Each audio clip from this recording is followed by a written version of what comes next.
1959년 1월 23일 소련의 우랄공대 학생 10명이 열차에 올랐습니다.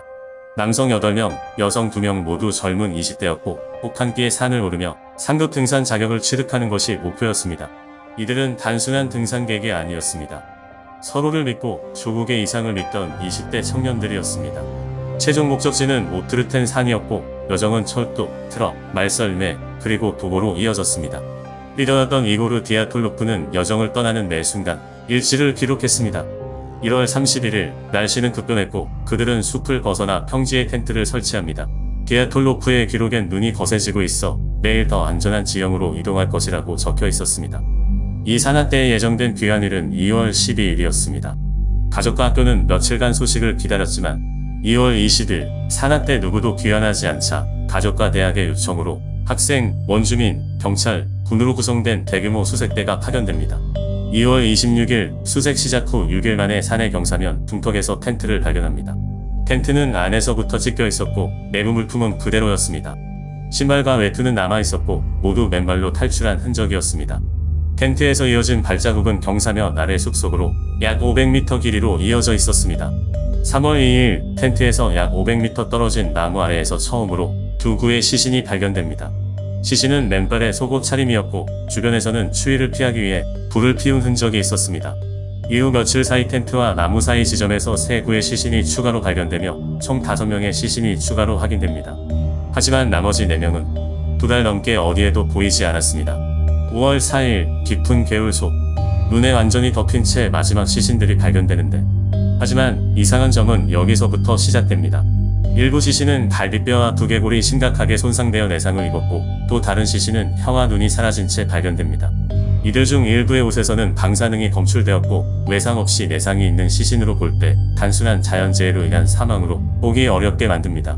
당시 목격자들은 사고 당일 밤인 2월 1일 하늘에 오렌지빛 부채가 떠 있었다고 진술합니다.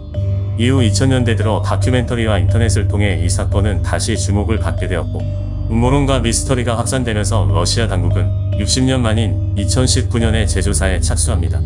당국은 자연적 원인만을 고려 대상으로 삼았고 지질학자 등 전문가들이 참여한 시뮬레이션 결과 소규모 눈사태 가능성을 근거로 결론을 내렸으나 전문가들은 다른 여러 의문을 제기합니다.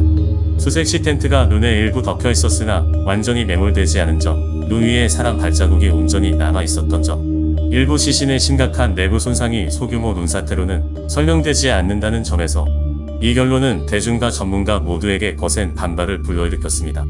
가장 중요한 질문은 여전히 풀리지 않았다는 반응이 지배적이었습니다. 첫 번째 가설은 눈사태입니다. 텐트가 경사면에 설치되어 있었고 기상 조건상 눈이 일부 축적되어 무너졌을 가능성이 제기됐습니다. 그러나 텐트 위치는 경사도 30도 미만으로 눈사태 발생 기준에 미치지 않으며 실제 매몰 흔적이 없었습니다. 시뮬레이션상 가능한 시나리오일 뿐 현장 증거와는 부합하지 않는다는 점에서 전문가들은 비판적입니다. 두 번째는 군사 실험 영향입니다. 인근은 비밀 군사 구역이었고 소련의 신형 무기 실험 중 실수로 이들이 피해자가 되었을 가능성이 제기됐습니다.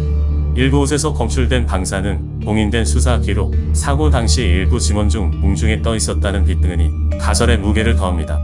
그러나 정부는 관련 자료 대부분을 부인하거나 비공개로 유지하고 있습니다. 세 번째는 저주파 가설입니다.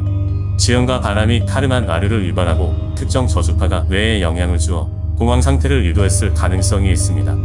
이는 극심한 불안, 착란, 패닉 탈출 행동으로 이어질 수 있으며 저체온 상태에서 더욱 과장된 반응을 유발합니다. 결국 이 사건을 설명할 수 있는 하나의 가설은 존재하지 않았습니다. 여러 상황을 고려했을 때 가장 설득력 있는 건 복합 가설입니다. 전문가들은 다음과 같이 주장했습니다. 초기에 발생한 부분적 눈사태나 텐트 붕괴로 인해 급박하게 텐트를 탈출했을 것이다. 탈출 후 카르만, 아류 등 저주파로 인해 일부는 공황 상태에 진입하였고 어둠 속에서 흩어진 이들은 기온 영하 30도씨 이하에서 방향상실, 저체온 쇼크가 왔을 것이다. 이에 따라 일부는 얼어 죽고 일부는 높은 곳에서 떨어지거나 지형 충격으로 뼈가 부러지는 등 크고 작은 부상을 당했을 것이다. 일부 시신의 훼손은 야생 동물에 의한 2차 훼손일 수 있다.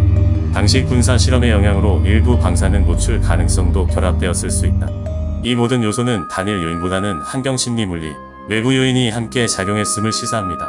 즉, 단일 원인보다는 다양한 자연 환경 요소와 생리적 심리적 반응이 복합적으로 작용했을 가능성이 높습니다. 이는 현존하는 과학적 설명 중 가장 정확적이며 전문가들 사이에서도 유력한 해석으로 여겨지고 있습니다. 1950년 당시 소련의 젊은이들에게 위험한 산을 정복하는 것은 단순한 도전이 아니라 조국과 당을 위해 체제의 이상을 향해 진심으로 자부심을 느끼며 등반했을 것입니다. 아직까지도 수많은 가설이 떠돌지만 진실은 아직도 안개 속에 묻혀 있습니다. 여러분은 어떤 진실을 믿으시나요?